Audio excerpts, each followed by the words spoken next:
Entonces, hemos estudiado el urbanismo y la arquitectura inca, cuyos códigos incluso tienen similitudes a modelos de sostenibilidad que se están aplicando hoy en día.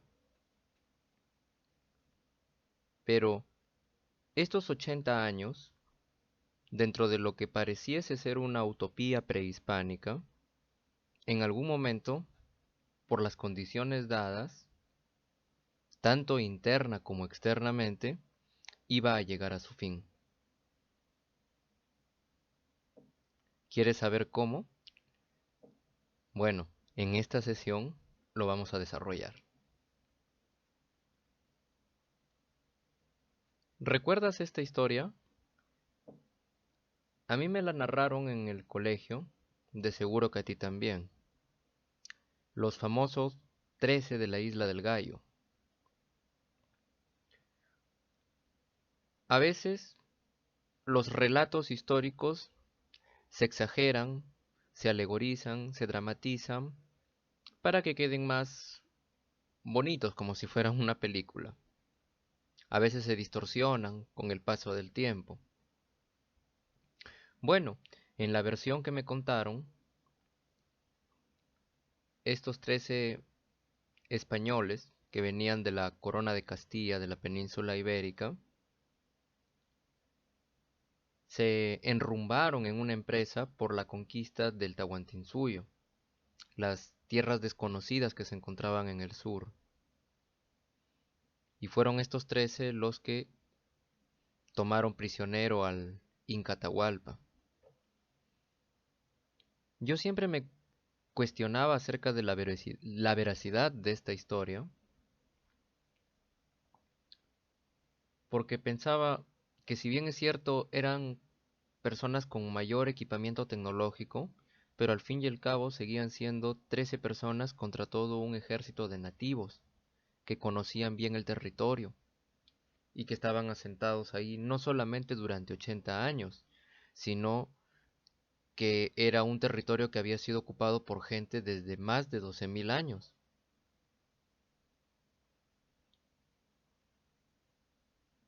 Profundizando más entonces,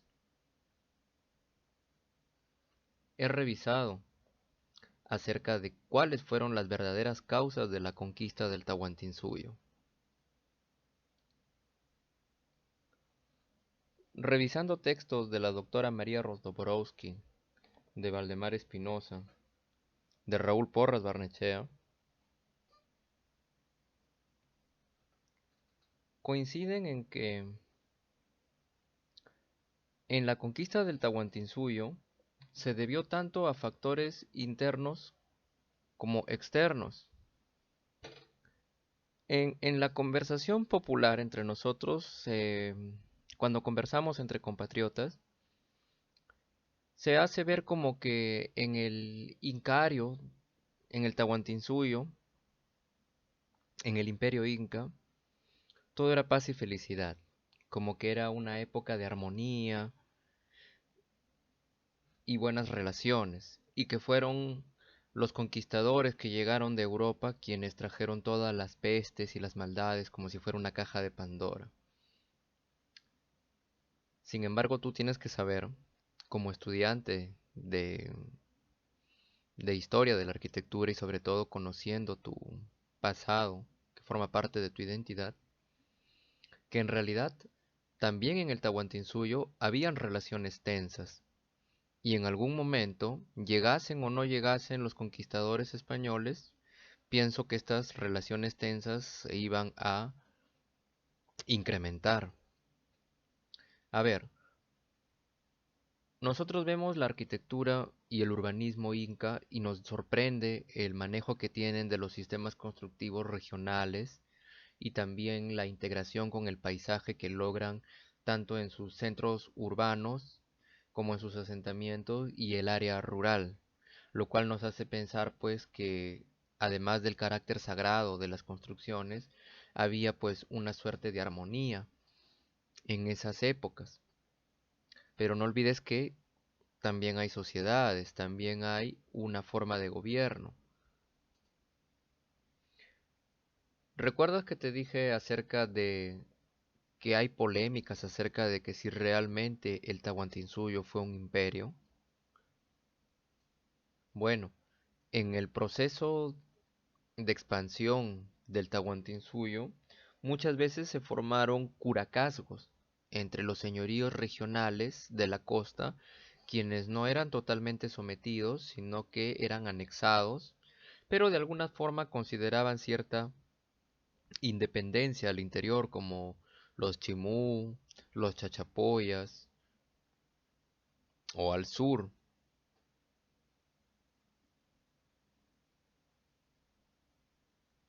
Entonces,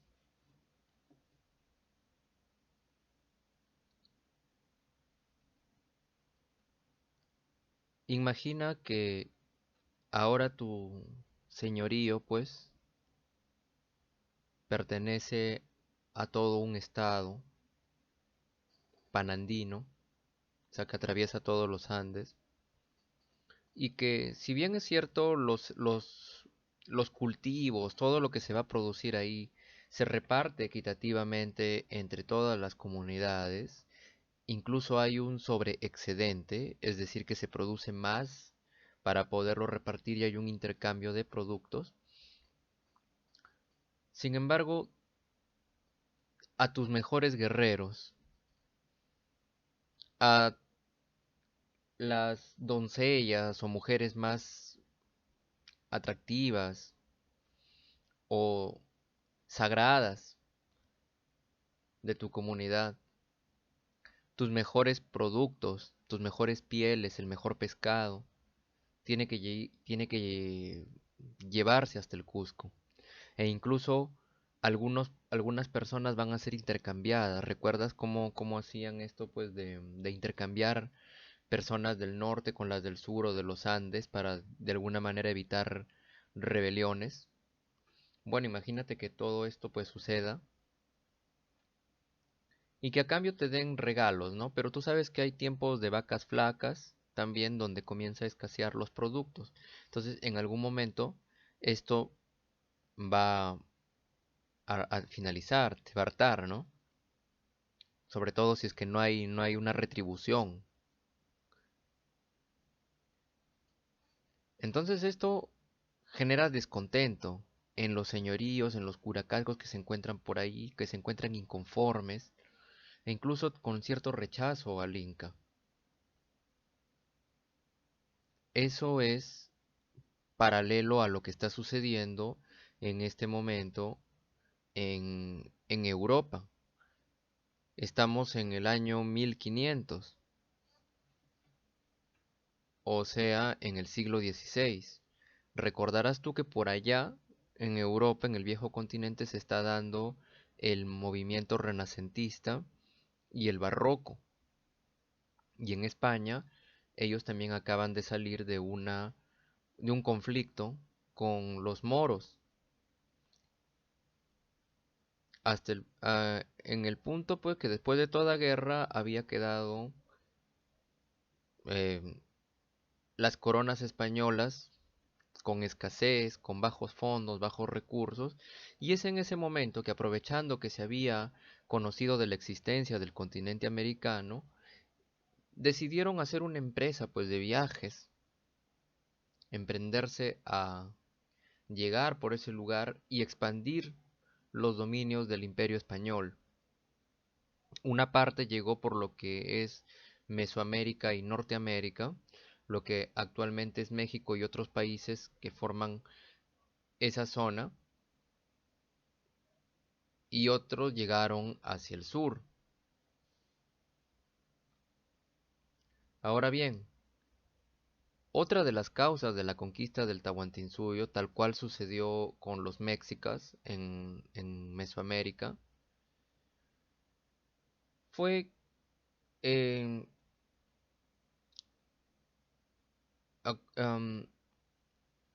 la llegada progresiva de los conquistadores, de los exploradores de la corona española.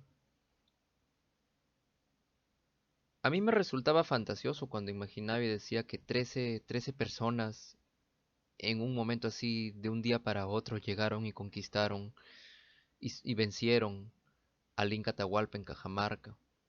Lo cual sí es cierto, sucedió en Cajamarca, fue una emboscada, pero no fue inmediato, fue progresivo. Y debido al absolutismo del Inca y al providencialismo andino, recuerda que la cosmovisión andina tenía un pensamiento cargado mucho de elementos sagrados y mágicos, hasta el punto que se consideraba que el Inca pues era descendiente directo del sol y que todo lo que sucedía pues aquí era parte de un mito, de una visión mágica. Bueno, estas personas de Europa en realidad llegaron progresivamente durante varios viajes y fueron explorando poco a poco. Lo más interesante es que el Inca sabía de que estas personas estaban aquí, de que estaban visitando sus territorios, pero conociendo la leyenda de los hombres barbados de Viracocha, es que él, digamos, los dejó pasar, pues, ¿no? Los dejó entrar y visitar las tierras y conocer, pues, los lugares. El Inca estaba seguro que por su autoridad como descendiente directo del sol, él tenía el poder de detener esto, pues si quisiera, ¿no? Casi como un absolutismo. Recuerda que ellos tenían la ventaja del territorio, entonces nos preguntamos si hablamos de estrategias como si fueran un videojuego, si ellos son los locales y tienen el control del territorio, ¿cómo es que ganaron los otros? Además de la superioridad tecnológica de armamento, con las armas de fuego y las armaduras, y además de la superioridad del caballo español frente a los camélidos sudamericanos, pues que no eran para la guerra, para la batalla, mientras que el caballo español sí, pues estaba pensado para eso hasta el punto que asustaba a los indígenas nativos. También se formaron alianzas entre esos señoríos, entre esos curacazgos que estaban inconformes. Recuerda la historia de Felipío. Se piensa que él fue uno de un tayán del norte, del Tahuantinsuyo. Y así como él, también se fueron formando alianzas con curacas, con nativos que estaban inconformes de la forma, de la manera en que el Inca gobernaba. Realmente había una división cultural del Tahuantinsuyo en ese momento. Tú conoces la historia de Huáscar y Atahualpa, en ese momento se encontraba ya una guerra civil, un conflicto, que precisamente los españoles, Francisco Pizarro aprovechó ese momento para poder ingresar y tomar el control de este territorio. Por supuesto que los nativos de los otros curacazgos y los señoríos se arrepintieron después, pero ya era demasiado tarde. Con la muerte del Inca, en 1542, se da inicio a los virreinatos, y en el norte, en Norteamérica y Mesoamérica, se formó el virreinato de Nueva España, y en el sur, durante la dinastía de Habsburgo, se formó el virreinato del Perú. Posteriormente, eh, terminó la dinastía de Habsburgo y entró la Casa de Borbón, el rey español de la Casa de Borbón, y subdividió los territorios en más virreinatos, como los que ves en la imagen derecha, siendo que el Perú primero tenía una extensión territorial tan grande que solamente el actual Venezuela y un fragmento de Brasil no estaban dentro, considerados, y luego pues se subdividió en lo que actualmente es Venezuela, Colombia, Ecuador, el Perú, Bolivia, en el Virreinato del Perú, y Argentina y Chile, en lo que Paraguay, Uruguay, en lo que es el Virreinato de la Plata, y por supuesto los dominios de Portugal que fueron extendiéndose. Se fue expandiendo y de esta manera pues terminó el Tahuantinsuyo.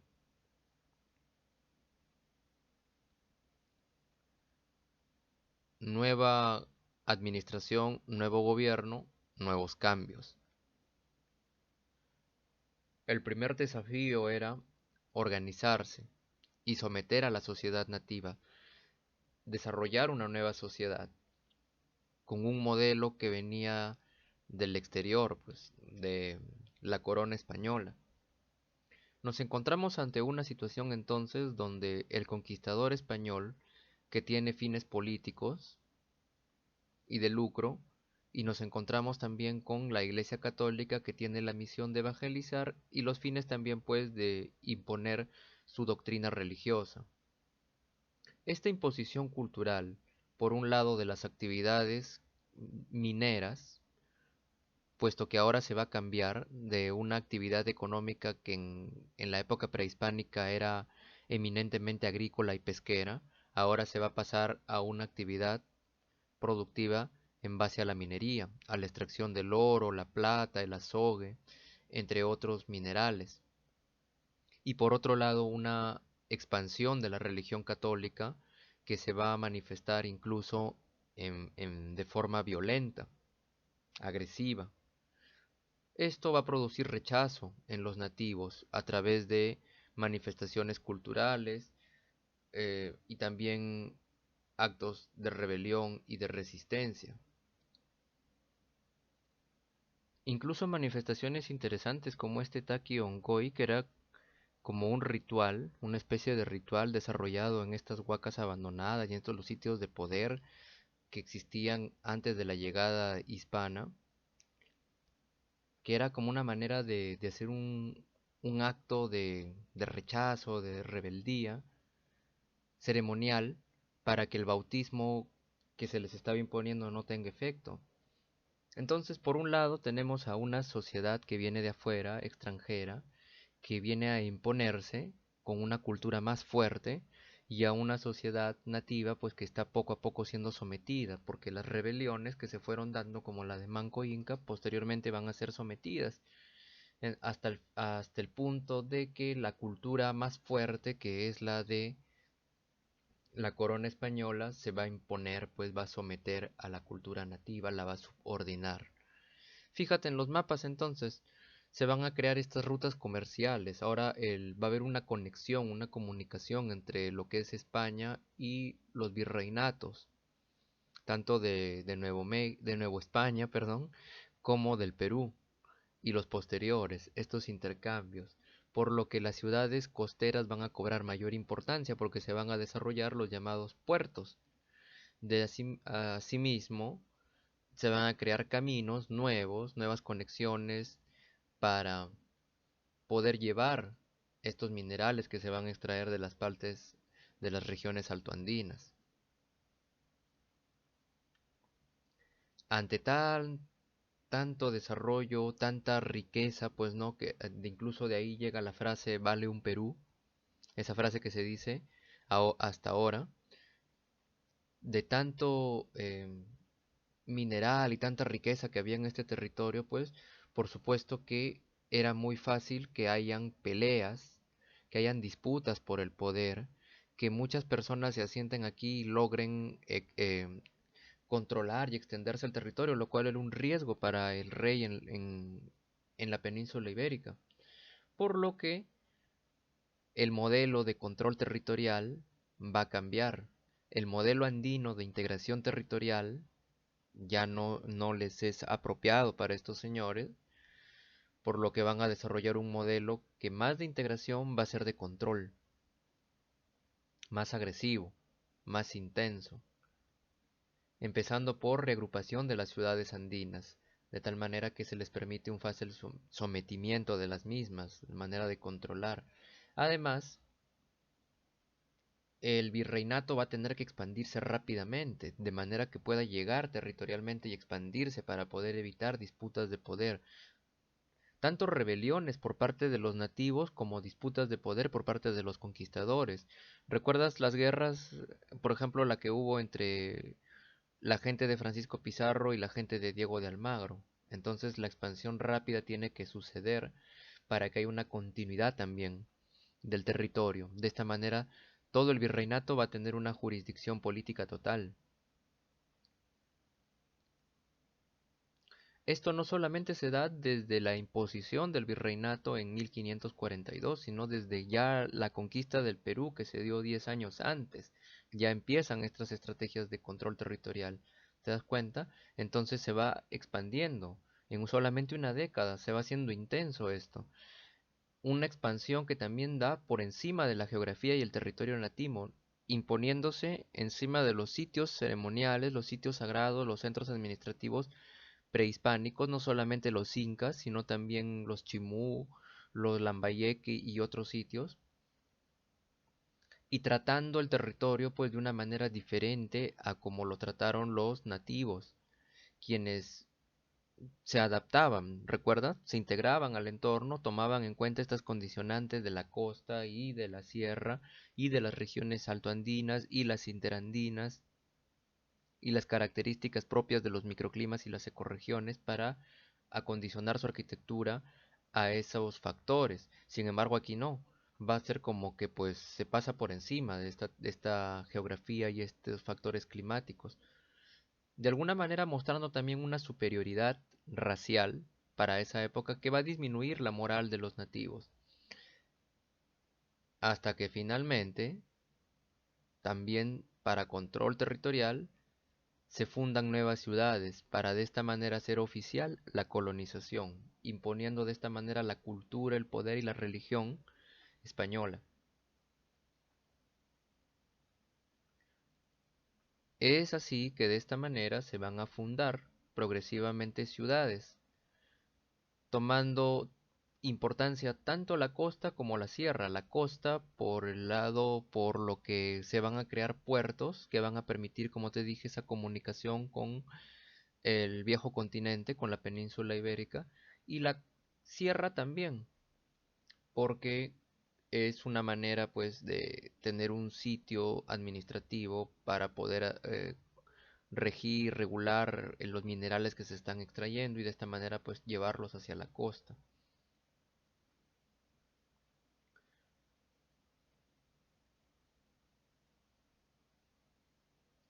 Ahora, los hispanos llegaron con un modelo que era diferente al modelo, al Yacta Inca, su modelo urbano.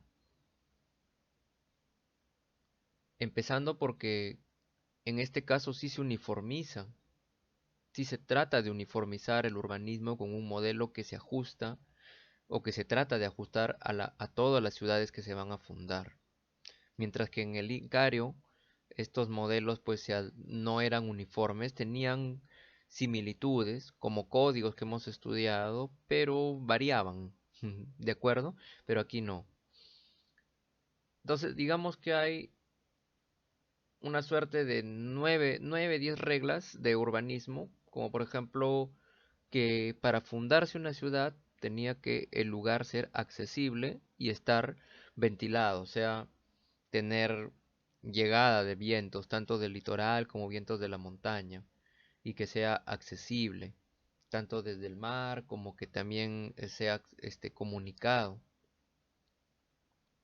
Incluso muchas ciudades se van a fundar con estas consideraciones para que sean un punto de conexión intermedio entre distancias largas, como por ejemplo el Cusco y Lima. Ahí aparece la ciudad de Huamanga. De todas estas ciudades que hemos visto, las vamos a estudiar más adelante, vamos a estudiar por el poco tiempo que tenemos, pues las más representativas, pero básicamente este modelo hispano está presente en ellas. La tierra fértil es importante porque favorece el cultivo favorece la agricultura, el cultivo de los vegetales y también áreas de pastoreo para ganado. Ahora van a llegar animales, ganado que antes no había en el Tahuantinsuyo, como por ejemplo las cabezas de res, los caballos, las aves de corral.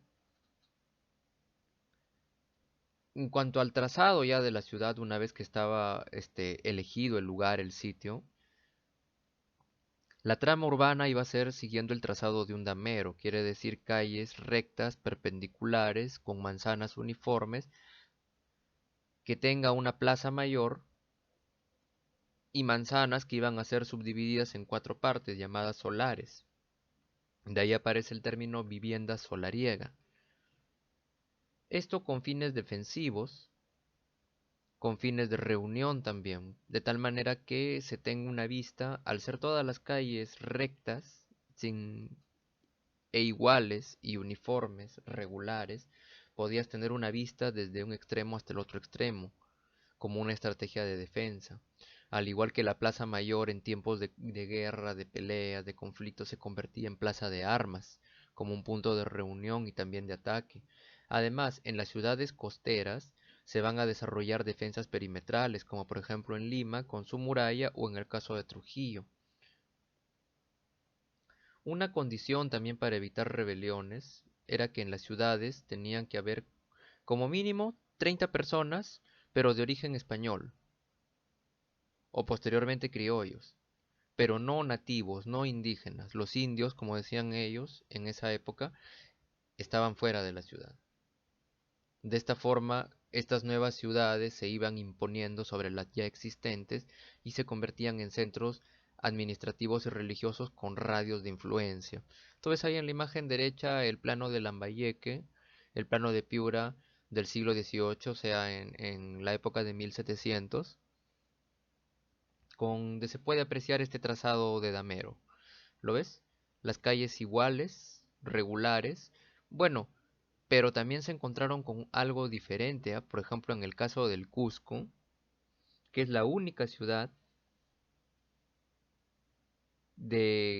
la única ciudad que fue la capital incaica, en la cual escapó al modelo hispano basado en la forma de damero. O sea, se tuvo que el modelo hispano adaptar al Cusco ya existente. Eso lo vamos a ver más adelante. Aquí también, cerca de una fuente de agua, ¿ves? En el caso del río, de los ríos, que están cerca de Lambayeque, cerca de Piura, y acomodándose pues al trazado. El caso de Trujillo es un caso especial que lo vamos a ver en posteriores sesiones, porque tiene una similitud con las ciudades renacentistas florentinas de Italia. Acá también hay fuentes de agua, pero el trazado es casi perfecto, digamos, ¿no? Circular, hasta el punto de que cuando Trujillo se independiza y sigue creciendo, pues toma este mismo modelo para seguir expandiéndose. De aquí nace la Avenida España. Bueno, aunque no siempre se podía crear un Trujillo, como lo estamos viendo allí, la esencia, la estructura de una ciudad tenía que contener, empezar por una plaza de armas que se ubicaba en la parte céntrica y tenía que tener forma regular. Alrededor de esta plaza, lo primero que se levantaba era la iglesia catedral, el primer edificio que se construía, que representaba la religión católica hispana, y también el más alto, el de más jerarquía. Luego el cabildo, que era el edificio de control administrativo, hoy en día equivale a las municipalidades, a los ayuntamientos. Uy, acá dice cabildo de nuevo, perdón. Lo que quise decir son solares. Luego de posicionada la iglesia catedral y el cabildo, se pasaba a manera de tiza y cordel, mediante la técnica de tiza y cordel para el trazado, a delimitar los solares, estas manzanas, las cuales iban a subdividir en 4 lotes, estos solares, en donde se iban a levantar los edificios de élite, de las personas más acomodadas. Mientras más cerca de la plaza, mayor nivel aristocrático. Finalmente, en el caso de las ciudades de la costa, se desarrollan fortificaciones como murallas, como bastiones para poder defender a la ciudad. O además arquitectura militar, como en el caso del Real Felipe en Lima. En las ciudades de la sierra esto no va a ser tomado en cuenta porque la misma topografía, los mismos relieves accidentados, lo difícil de los caminos, va a crear una defensa natural ante los saqueos. Además, las ciudades de la costa eran las que estaban más expuestas ante ataques de piratas y de vándalos.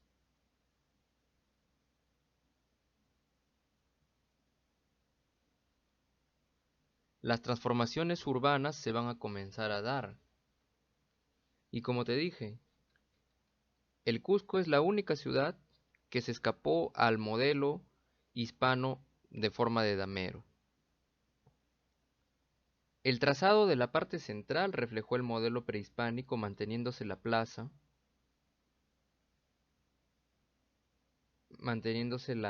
gran plaza esta que había en el Cusco Inca, esta plaza por donde pasaban estos tres ríos, ¿recuerdas? Es la que se va ahora a transformar. Yo he tomado esta imagen del Google Earth del Cusco actual, pero acá puedes ver todavía los restos de el trazado virreinal que se hizo. Casi no hubieron modificaciones. Es más, el módulo cancha que utilizaron los incas para organizarse en el Cusco sirvió como punto de partida para el desarrollo de las manzanas y de los solares.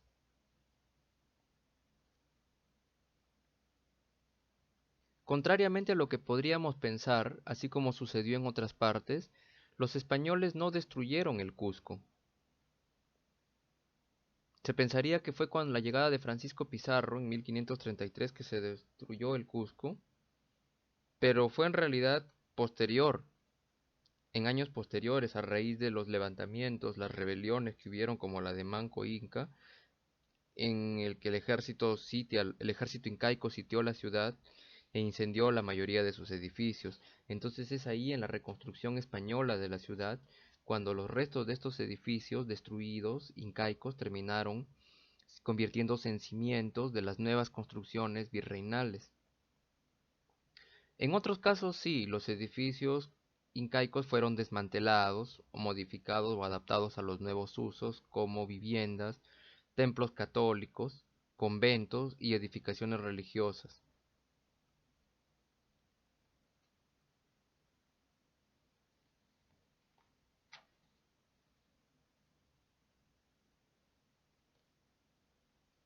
La transformación de la plaza del Cusco Inca se realizó,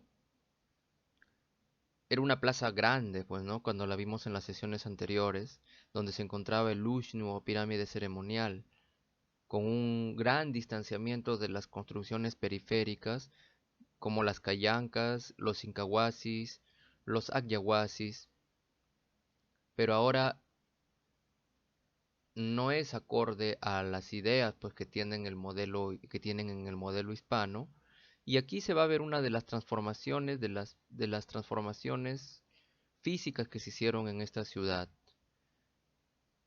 Por ejemplo, la plaza es subdividida y uno de los sectores, este sector que era el Alto Cusco, se va a transformar en la plaza de armas del Cusco virreinal, mientras que los demás se van a volver a lotizar, digamos, para crear conventos y edificaciones de importancia, de jerarquía, y crear pequeñas plazas, como la Plaza de San Francisco y el Regocijo, como tú ves ahí en la imagen, ¿no? Entonces, primero que nada, la iglesia del Cusco, la catedral, y además, junto con la catedral del Cusco, que es la que tú estás viendo aquí, también se va a crear un eje sagrado entre edificaciones católicas ya, de tal manera que de esta forma la iglesia se impone como un elemento visual de control. Así como en el Cusco, que hay todo un camino de iglesias, un eje de iglesias. En Trujillo también tenemos las 13 iglesias, 12 de ellas se encuentran en el centro histórico.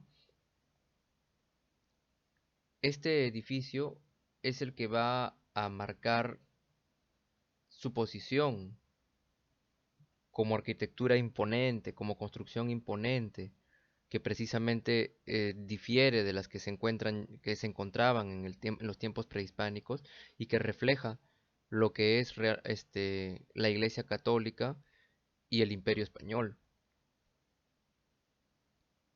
Como yo te he dicho varias veces, la arquitectura también nos cuenta una historia y nos habla en un lenguaje visual. Tiene un componente semiótico de signos y símbolos que sin decir palabras nos está transmitiendo un mensaje.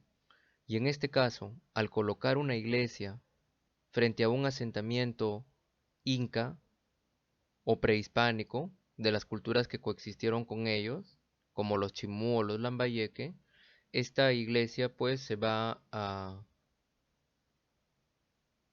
transformar en un elemento de control.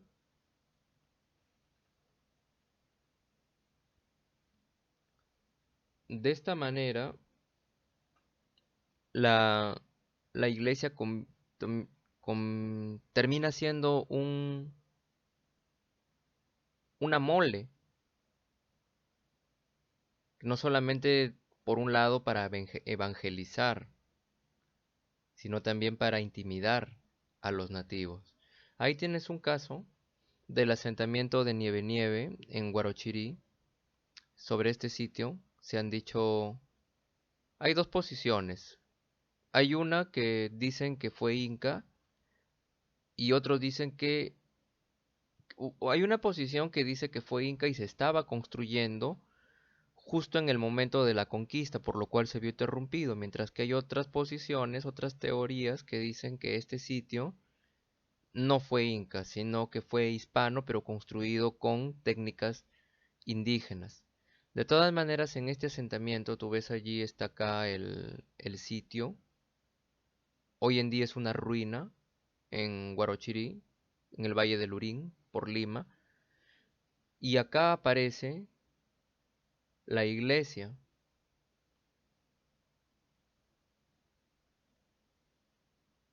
Además de las transformaciones urbanas, hubieron transformaciones arquitectónicas.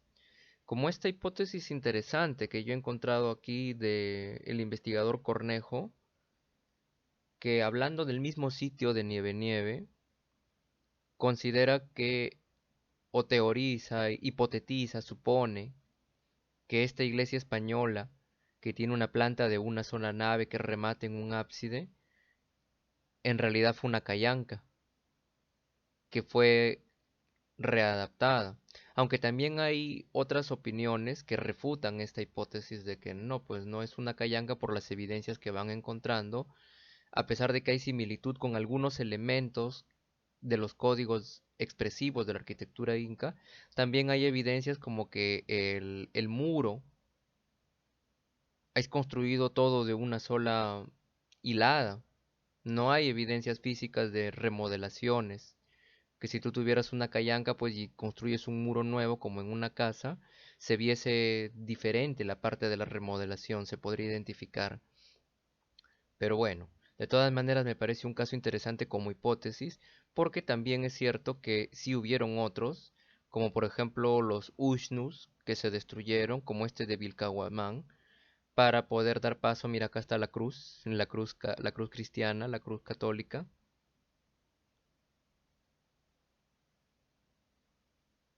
o la readaptación, el uso de los nuevos elementos arquitectónicos que vienen de Europa, del viejo continente, sobre el sistema constructivo nativo.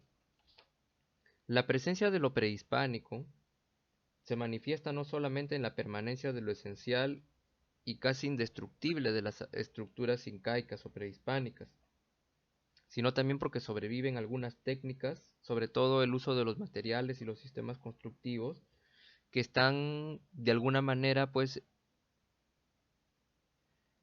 implícitos en los nuevos elementos expresivos y las nuevas tipologías que van a aparecer. En el caso de la sierra, se van a utilizar los materiales de ese sector, los sistemas constructivos de labrado, engastado, la pirca, pero con nuevas edificaciones. Y en el caso de la costa, pues los sistemas constructivos de adobe y la quincha para el desarrollo de nuevos elementos. Por ejemplo, acá también hay una reconstrucción hipotética que refuerza la idea de que Nieve Nieve no fue incaico, sino de que fue desarrollado en la época del virreinato, aunque es difícil precisarlo, porque se han encontrado puertas de doble jamba, pero no en el lado largo como en la Cayanca, sino en el lado corto de la nave de la iglesia, al igual que en las construcciones internas que son parte de este asentamiento, puertas de doble jamba, pero al revés, con la jamba hacia el interior, con la parte más pequeña hacia el interior, diferente a como hacían los incas. En esta reconstrucción hipotética se presupone pues que se utilizaban para colocar puertas, que no era un elemento propio del Tahuantinsuyo. Así como estos arcos bóvedas, arcos en ventanas, construidos con adobe. Recuerda que acá no conocían el arco de medio punto y mucho menos la bóveda, pero estos elementos europeos son construidos con materiales del lugar y con sistemas constructivos de aquí, como el adobe o la quincha y el recubrimiento de caña, de calicanto y de barro, como en el caso de la iglesia La Merced en Trujillo. Volviendo a la ciudad del Cusco,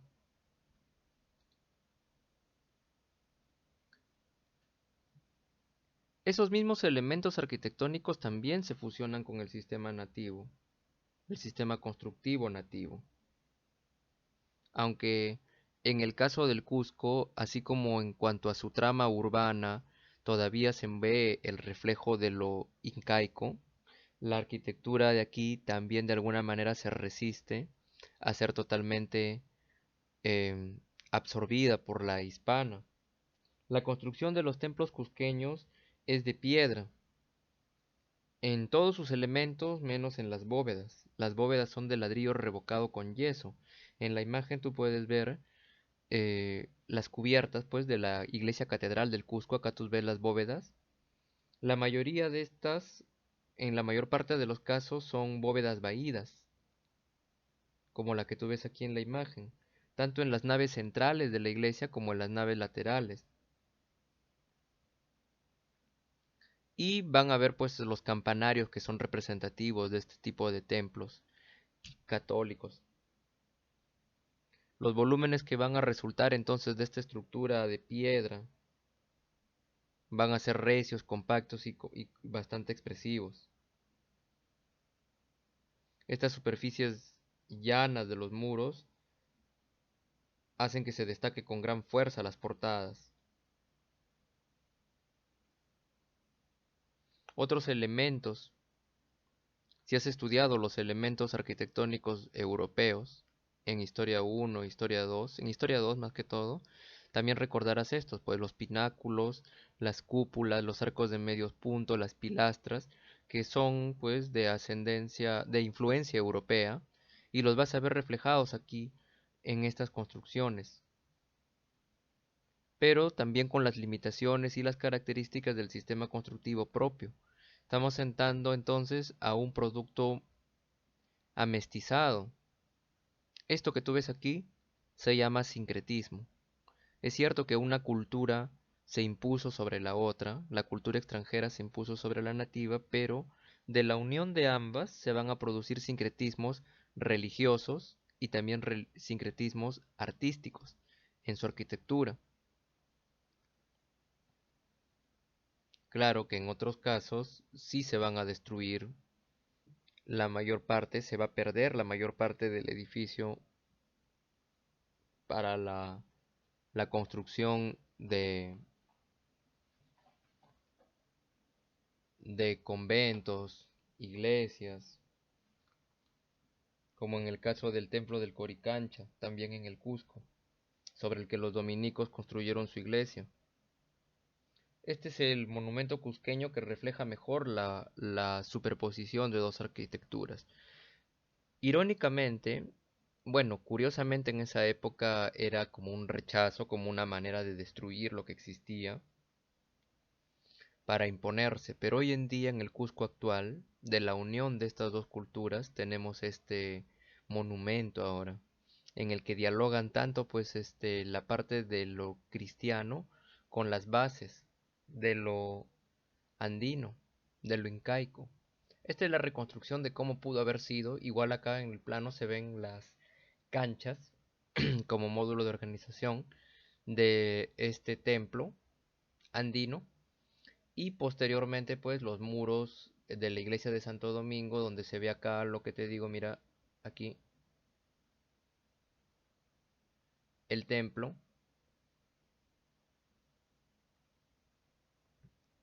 cristiano de 3 naves, como similar a los que se encuentran aquí en la Catedral del Cusco.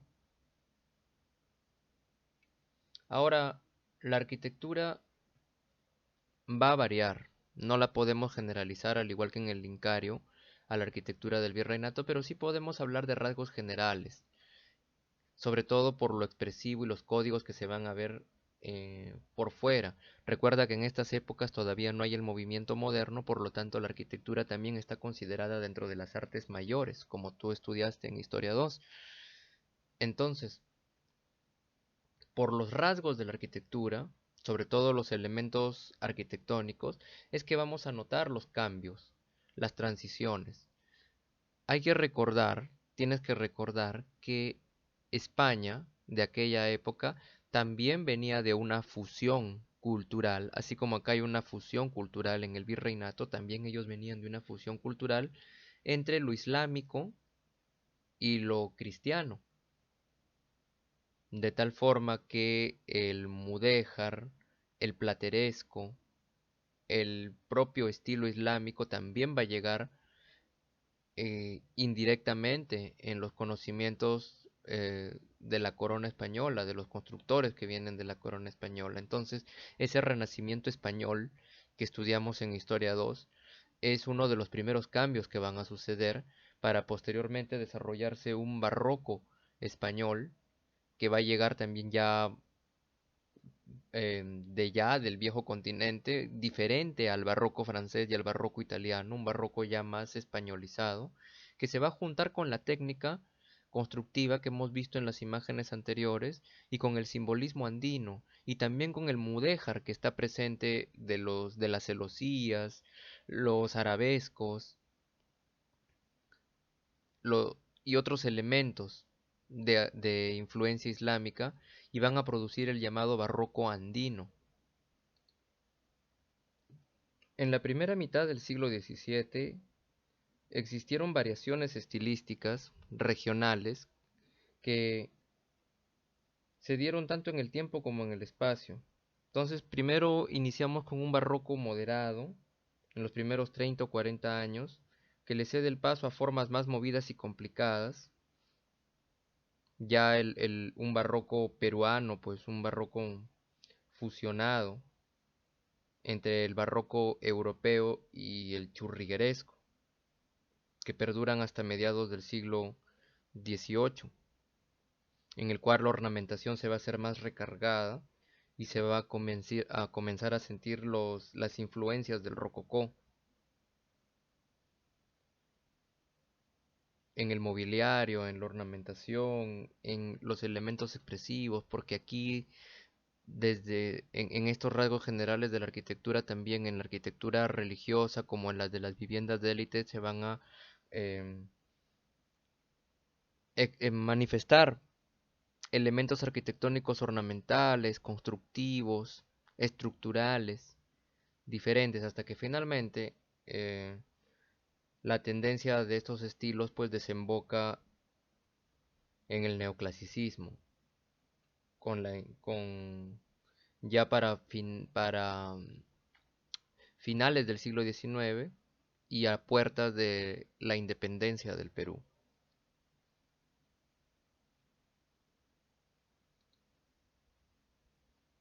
En otro de los rasgos generales de la arquitectura, la forma espacial que más difusión tuvo fue la de planta en cruz latina, cubierta con bóvedas, como en el caso que vimos de la Catedral del Cusco, y una cúpula semiesférica en el crucero. Aquí, la cúpula semiesférica. O sea, una adaptación de la clásica estructura renacentista, pero con las limitaciones del sistema constructivo. Por ejemplo, el adobe no te permite no te va a permitir hacer esas formas de gran crucero, de gran transepto y gran nave como en las iglesias, como en las catedrales góticas europeas, por lo que se va a ver siempre condicionado, por ejemplo, a las limitantes de la luz y el espesor de los muros, aunque imitando muy bien la apariencia por fuera de elementos constructivos como las pechinas, por ejemplo, o las impostas, los arcos de medio punto. Las naves laterales, en el caso de las iglesias de tres naves que tienen forma basilical, como una mezcla entre la cruz latina y la planta basilical, son siempre más bajas y angostas que la central, y lo común es que adopten la forma de capillas. Aquí en los encuentro capillas de forma cuadrada, conectadas entre sí por los arcos, tanto arcos transversales como longitudinales, que funcionan como refuerzos de los pilares de la nave central. De hecho, el arco principal aquí va a recibir el nombre, este arco que se va a formar aquí va a recibir el nombre de arco toral. También vamos a ver modelos de iglesias de una sola nave, templos de una sola nave, como por ejemplo la que tenemos en Trujillo de la iglesia de Mansiche, con cubiertas a dos aguas, siguiendo el sistema constructivo de par y nudillo para el techo. Y es que se van a utilizar en la sierra materiales en su mayoría como la piedra para la construcción de estos edificios religiosos, y en la costa se van a utilizar simultáneamente el adobe, el ladrillo, la madera y la quincha en las coberturas, como por ejemplo en el caso de la Merced. Y la piedra de la sierra va a estar acompañada también del ladrillo. Para la parte decorativa se emplea el yeso,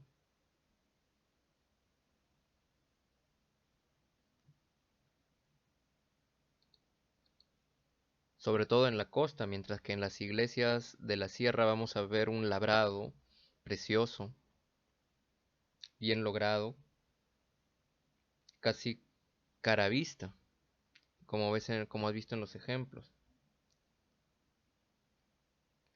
Ahora, la madera no se utilizaba con tanta intensidad, incluso como elemento escultórico, pero en esta época sí se va a desarrollar. Entonces, en cuanto al uso de esta madera, este material, digamos que fue como una prolongación del ladrillo y la quincha, de manera que van a haber molduras de imposta, cornisas y coronaciones de portadas, además de barandas en los coros, en las cornisas de las torres y en los hastiales de la fachada, en madera.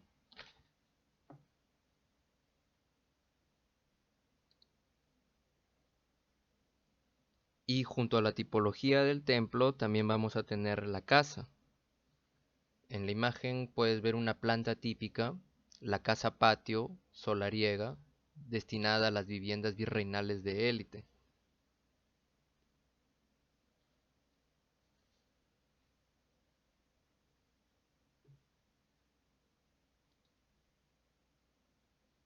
Esta vivienda, siguiendo el modelo pues también por ejemplo, de las viviendas de Andalucía, de España, va a estar organizada alrededor de un patio en el cual va a haber un previo ingreso a través de un zaguán.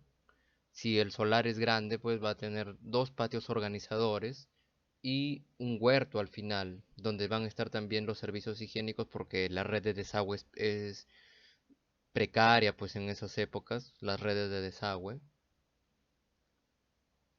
Generalmente los baños van a ser silos que van a estar ubicados en la parte posterior de la casa, mientras que en la parte principal, anterior, la parte cercana a la fachada, después del zaguán, van a haber estancias entre las oficinas conectadas a la calle y las habitaciones y estancias principales. Esta vivienda nos recuerda al domus romano, que también debes haber visto en Historia 1, esta casa alrededor de un patio organizador. Y mira qué curioso, porque también hay similitud con el cancha, a pesar de que no hubo contacto directo con antes en la época prehispánica con el desarrollo de la propia arquitectura que se dio en España. Ahora bien, esta casa que vamos a estudiar más adelante con casos en cada ciudad, en la costa esencialmente trabajaron con materiales y sistemas constructivos de adobe y quincha para las casas solariegas de élite y con quincha y con caña para las viviendas populares. Incluso algunos solares se subdividieron y se convierten en los llamados callejones. O sea, si tenía un solar grande, podía tomar un pedazo de mi terreno y convertir y crear un callejón que era pues alquilado a estudiantes o a personas de recursos limitados.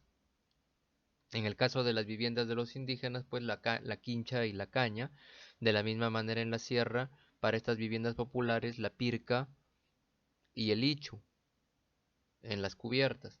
Mientras que en la casa élite de la sierra va a ser de piedra el primer nivel y quincha, llegando a ser de dos niveles, a diferencia de la costa, que en su mayoría son de un solo nivel.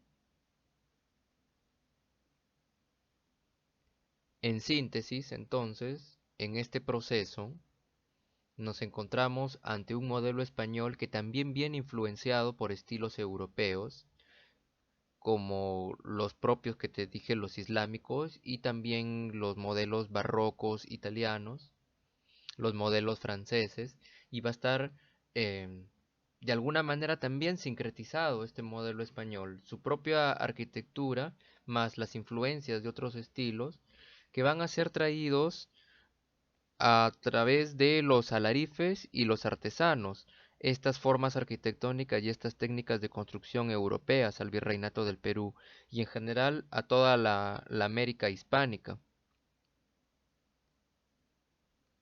Gente que se va a quedar a vivir allí y pues van a traer estos conocimientos. Los alarifes eran como los maestros de obra que existen ahora y al unirse con los indígenas que van a aportar la mano de obra van a generar un mestizaje cultural, un llamado, como te dije, sincretismo en lo artístico, también en lo arquitectónico y en lo religioso también.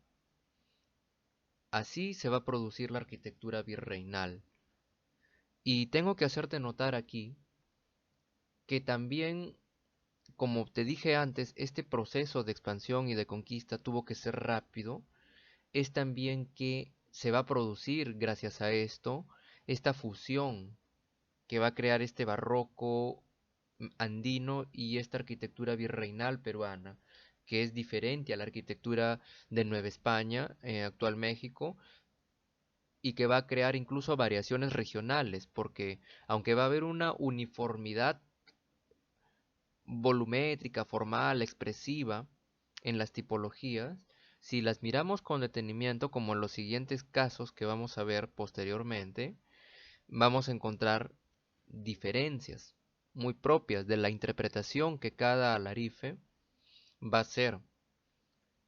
Porque recuerda, mientras que el proceso de desarrollo de la arquitectura en España y en general en toda Europa fue progresivo, recuerdas, fueron siglos de desarrollo, de estudios, de interpretaciones, de tratados, arquitectos que innovaron como Filippo Brunelleschi, como Alberti, que crearon tratados en Italia, y que pasamos del gótico al renacimiento, al barroco, al rococó y posteriormente al neoclásico, aquí todo eso va a llegar comprimido, así rápido, apretado, como diciendo pues un curso rápido, por lo cual la mayoría de estos constructores, alarifes y los indígenas lo que van a hacer es pues interpretar, tomar esas formas sin que haya tiempo de entender realmente los cánones o aquellos conocimientos pues que se desarrollaron durante tanto tiempo en Europa. Muy bien, entonces ahora tiene los conocimientos de partida necesarios para poder comprender cada caso que vamos a ir viendo en las siguientes sesiones y nos quedamos hasta aquí por hoy.